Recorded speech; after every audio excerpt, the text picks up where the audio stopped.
through the years. And so thank you for playing that. That brought back great memories of my grandma. Well, rock what you got. Live right now is going to continue.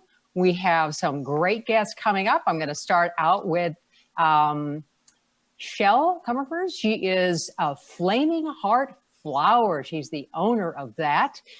It was created to serve the queer community for weddings, proms, holiday celebrations, and other events. And welcome.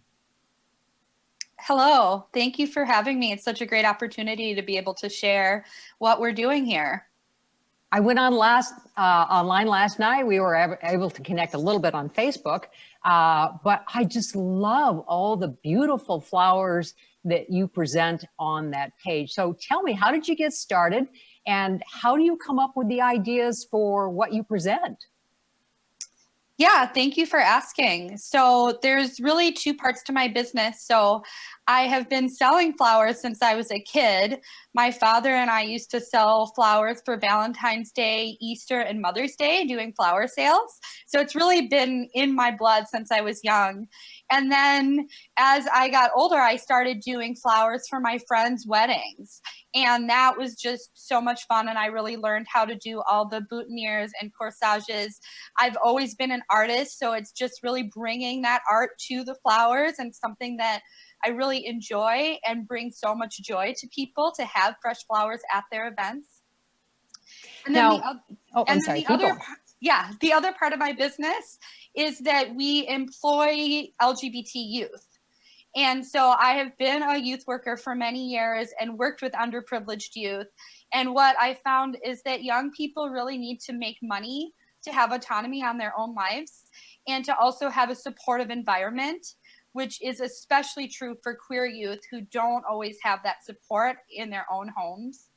And so I got my master's degree in youth development leadership and was able to develop this curriculum for my business based on youth work. And so it's really just combining those two passions of being an artist and creating art with flowers and youth work.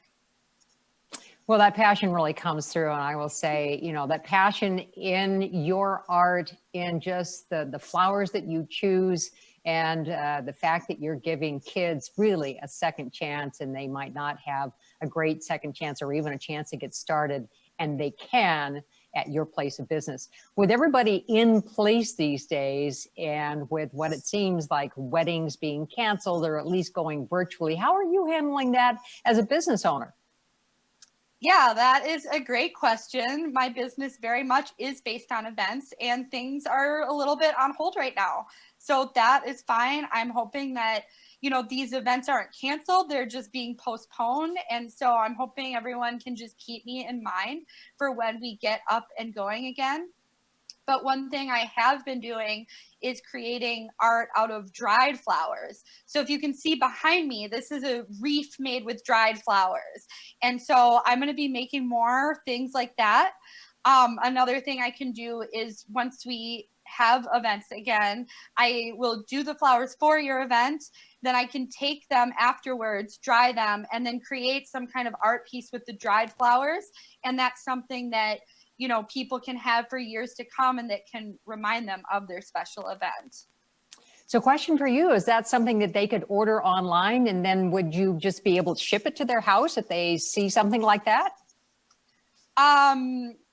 Probably I won't be able to ship it because they're very delicate. So I would probably need to deliver it, but I can do deliveries. I am going to be doing bouquets for Mother's Day.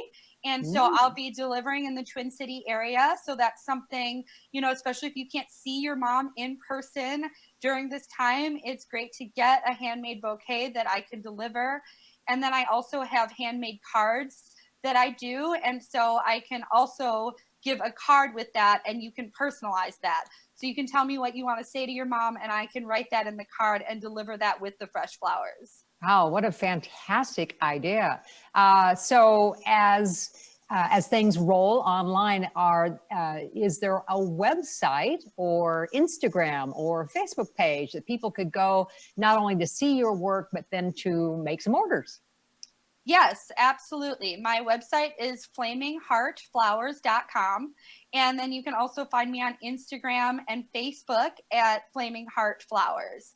And the Instagram and Facebook are probably better ways because I'm keeping things more up to date on those sites. And the website will be updated shortly as well. I know when I went on your Facebook page last night, that's where I was seeing comments from people who had been customers of yours and how delighted they were with the artwork in flowers that you were able to present to them on their special moment. Yeah, thank you. I really love to do unique things based on whoever is there. And, no two events are the same. So it's really based on each individual person and who they are. All right, one more time as we wrap up where people can find Flaming Heart Flowers. It's Flaming Heart Flowers on Instagram and Facebook. And then my website is just flamingheartflowers.com.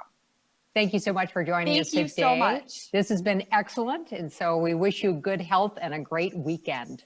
Yes, you too. Thank you very much. Well, coming up next, I have another guest right now, Dana Jean Walter of Camp Athena. And so I love seeing you. I loved reading about you.